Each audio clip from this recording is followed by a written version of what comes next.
చెరువు భూముల ఆక్రమణలపై తెలంగాణ ప్రభుత్వం ఉక్కుపాదం మోపుతోంది. ఆక్రమణలకు పాల్పడ్డ వారు ఎంతటి వారైనా వదలడం లేదు. తాజాగా సీఎం రేవంత్ రెడ్డి సోదరుడు తిరుపతి రెడ్డి ఇంటికి కూడా కూల్చివేత నోటీసులు అంటించారు. ఈ ఇష్యూ ఇప్పుడు హాట్ టాపిక్ గా మారింది తెలంగాణలో.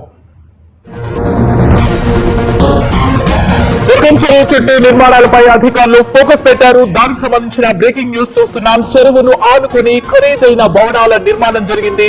చెరువుకు చుట్టూ ప్రముఖుల నివాసాలున్నాయి. ఎఫ్టీఎల్ జోన్ లో నిర్మాణాలు ఉన్నట్టు గుర్తించారు. అయితే ఈ నోటీసులు జారీ చేశారు శ్రీలింగంపల్లి తహసీల్దార్.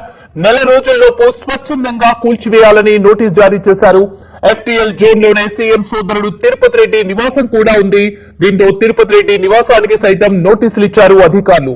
మొత్తం 204 మందికి నోటీసులు ఇచ్చారు అధికారులు.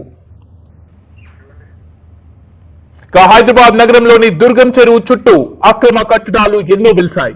అక్రమ నిర్మాణాలకు అధికారులు నోటీసులు జారీ చేశారు. సీఎం రేవంత్ రెడ్డి సోదరుడు తిరుపతి రెడ్డి ఇల్లు, కార్యాలయంతో సహా పలు ప్రముఖ నిర్మాణాలకు అధికారులు నోటీసులు ఇచ్చారు. వాటిని 30 రోజుల్లోగా తొలగించాలని నోటీసులు అంటించారు. రంగారెడ్డి జిల్లా కలెక్టర్, శ్రీలింగంపల్లి డిప్యూటీ కలెక్టర్ నేతృత్వంలో రెవెన్యూ అధికారులు చర్చలు చేపట్టారు. చెరువుకు ఆనుకొని ఉన్న నెక్టాస్ colony, doctors colony, Kavuri hills, Amar society వాసులకు కూడా నోటీసులు జారీ చేశారు. వాల్టా చట్టంలోని సెక్షన్ 23(1) కింద ఈ నోటీసులు అందించారు. నిబంధనలకు విరుద్ధంగా నిర్మించిన వాటిని నిర్ణీత గడువులోగా స్వచ్ఛందంగా కూల్చివేయాలని ఆదేశించారు. లేదంటే అధికారులే కూల్చివేతలు చేపడతారని హెచ్చరించారు.